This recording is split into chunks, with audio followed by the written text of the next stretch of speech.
Hey everyone, I'm Dr. Michael Hartley with Action Coach. What needs to pivot in my business, kickstart your day, get you refocused, because business is changing daily right now. Good day. I am Dr. Michael Hartley, a non-medical type of doctor. I operate on business. And today's topic are the 5 most biggest mistakes that businesses make trying to generate leads. So if you are a business and you are a business owner, a business CEO, if you're a general manager, you're looking to generate leads in your business to go get new business coming in. Here are the 5 biggest mistakes companies tend to make sure that you're not doing any one of them. First and foremost, they don't use referrals. More specifically, they don't have a referral system, a referral plan. You see, when people are looking to send you business, whether that's friends, family, vendors, current customers, or clients, as with any marketing, we have something called WIFM. What's in it for me?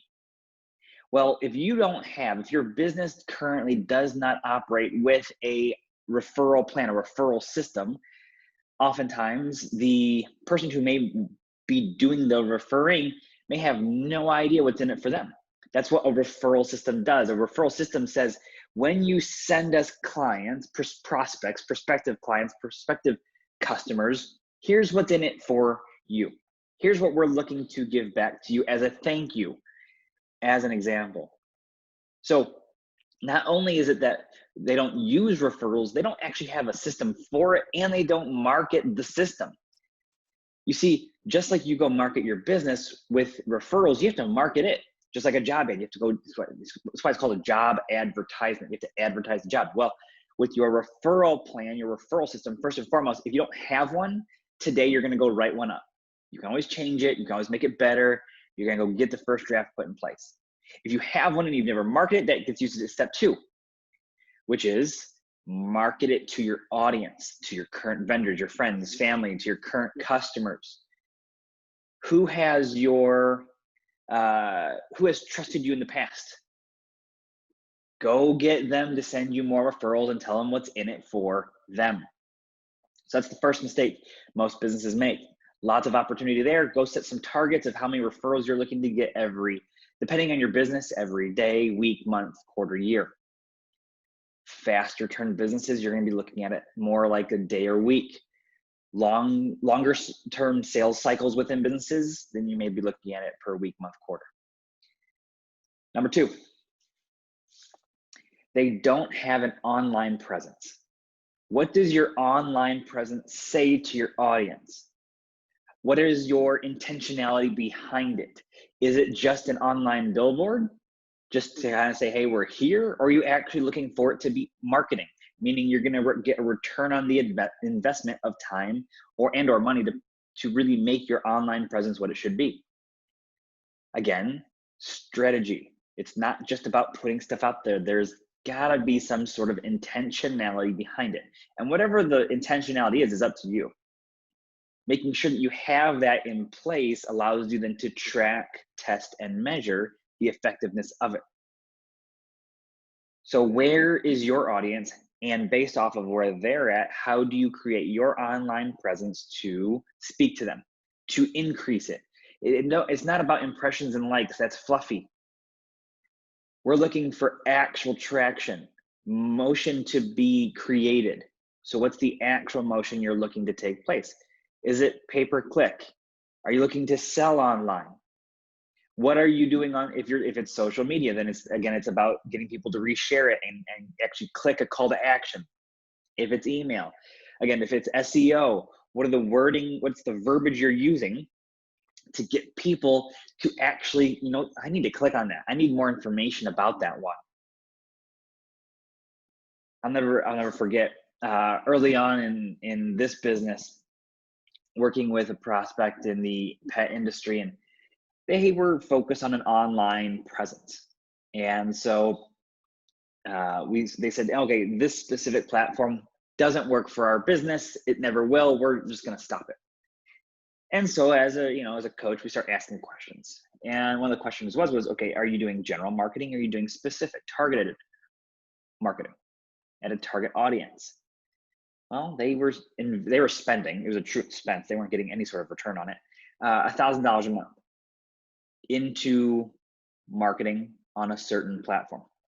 And it was one ad, $1,000. And so we started to dissect it and go, okay, so if we were to look at this a little bit differently, how many target audiences do you have? They came up with about 23. We said, well, your top 10. Based on the top 10, they were based on breeds of dog because it was a dog training business. And we started to take $100 and put it towards each of those 10 target audiences. So that same $1,000 was now $100 targeted. And conversion rate starts to go through the roof because their online presence was more intentional. It was more specific. It was more targeted. It was WIFM based. What's in it for me? We gained emotion because it spoke to the individual looking at the ad. So it's not just about not having an online presence. It's about having, one of the biggest mistakes is not having a targeted online presence. Number 3, they don't understand target marketing. So just like I walked you through, when you understand how many target audiences do you have? Most businesses very rarely only have one. So you may have 3, you may have 10, you may have a dozen. How many target audiences do you have? What are your top ones that you're focusing on this month? And how are you going to target your ads towards them? Well, we have clients in some colder states here in the US. And so during winter, their target audience, because they're an outdoor, like kind of home service company, their target audience is a lot different than their summer audience because their targets are going to be different because of the weather that they have. I hear all the time, well, our business is seasonal. Well, it's only seasonal if you only ever focus on the same targets. Who would be your target during your normal low seasons? Bolster that up, build that up. So when you understand your target marketing can be highly more effective than general marketing, you start to dive into it.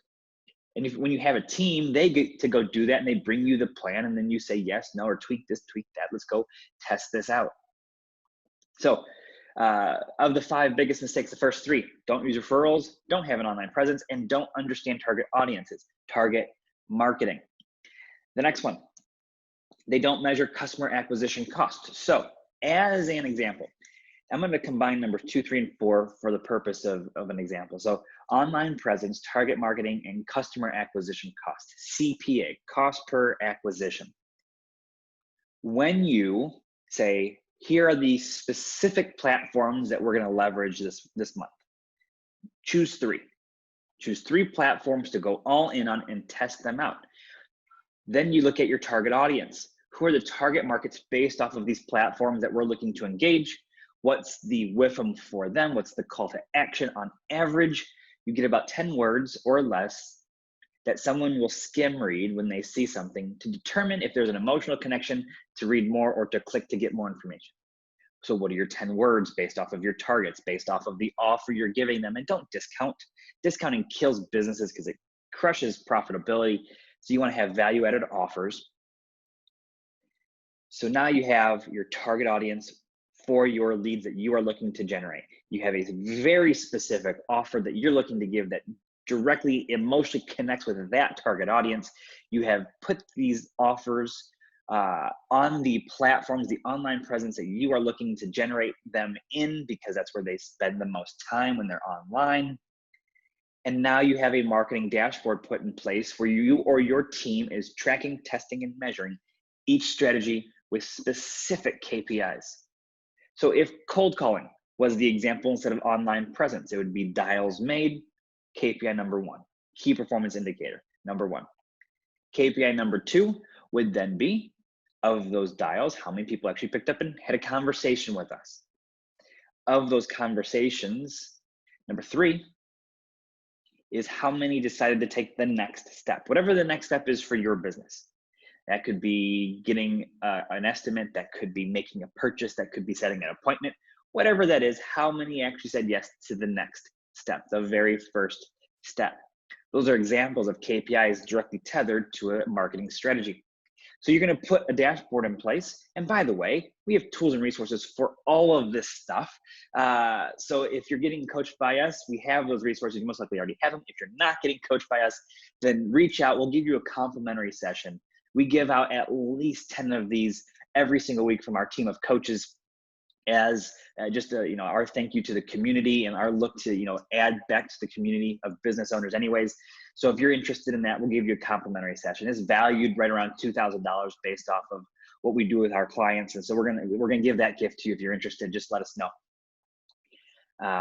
And so if you're not getting coached by us, you gotta go create all this stuff on your own. So you're gonna create a marketing dashboard where you're tracking all of these elements, how much investment went into this specific strategy, and now what's my acquisition cost for my percentage of two things: cost per lead, cost per acquisition.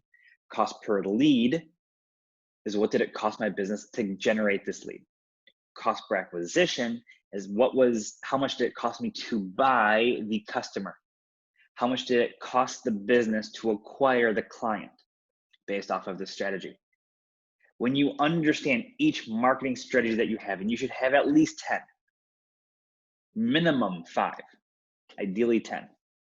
When you have these strategies in place and you are tracking, testing, measuring every single one of them, you can look and see, okay, which ones are most effective? Which ones have the lowest cost per lead? Which ones have the lowest cost per acquisition? Which ones are having the best conversion rate? How can we get the other ones up to where the rest of them are? All of those kind of things kick in place. That's why number 4 is one of the biggest mistakes. They don't actually track this stuff. And I've heard all the excuses in the world on why we can't. So just understand, get past the excuses because everyone has them. Now let's put the dashboard in place so you can actually track it. Number 5, they don't use strategic partners, strategic alliances. Strategic partners or alliances are individuals or businesses that have your customer base and are not competition. They don't do what you do. So because the two of you have the same client base or target audiences, better target marketing, target audiences, because you both have the same one, you can send referrals, going back to number 1, back and forth. This is done though in a more strategic, consistent way. So when you have built up, and my coaching to you is to identify six industries that could become amazing strategic alliances or strategic partners for your business. And then within each of those 6 industries, you're going to choose 3 to 5 individuals or businesses within each industry. So if you had 6 industries and you identify 5 businesses within each industry in your target, like demographic, area codes, zip codes, those kind of things, your geographical location that have customers or clients in those areas. Now you start building those relationships. And interestingly enough, there's 2 WIFMs, what's in it for me, what's in it for them. There's 2 of those in a strategic partner. One for the strategic partner themselves. So when you refer business to me, what's it back in it for you, and vice versa when I refer business back to you, things like that. And then the second one is going to be for the end customer, the end client. So when you refer people to me, here's what's in it for you, and here's what's in it for them. This is what we're looking to do. And if you don't have a USP or guarantee already put in place in your business, again, we'll coach you through that, because oftentimes what makes you unique or potentially your guarantee is what is in it for them. And again, I've heard all the excuses on why we can't do guarantees. And there are very few industries where legally you can't necessarily do that. Most industries you can. So unless you're legally unable to do that, your business actually can. And we'll work through with you on how to actually put that in place, because that increases conversion rate and all sorts of stuff anyways. And quick aside, customer service does not make you unique. If you don't have great client experience, great customer service, you're not going to be in business very long, because guaranteed your competitors do. So that's just the entry into having a business, is you have to have good customer service. That may keep clients coming back over and over again. That may help you keep clients for life. It won't get them in the door the first time. So we got to really understand what makes your business unique to help that increase conversion rate as a strategy that can be tracked into strategic partners. So those are the 5 biggest mistakes small businesses make when trying or attempting to generate more leads for their business. Work through each of these to make sure you have all 5 in place for your business. As the co-founder and CEO of Airbnb once said, build something 100 people love, not something 1,000,000 people just kind of like.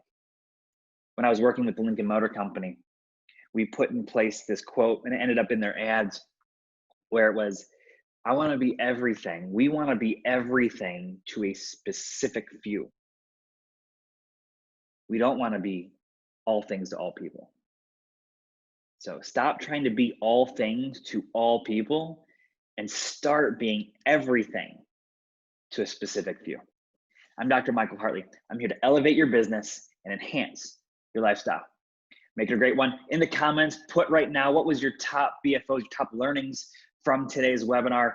I'm always interested in seeing what those top learnings are, and more specifically, the actions you're taking after watching this to go take into your business. Because just learning it is one thing. Taking action is where you start getting results. So what are the actions you're taking based off of this webinar? Put it in the comments and we'll talk soon. Bye for now.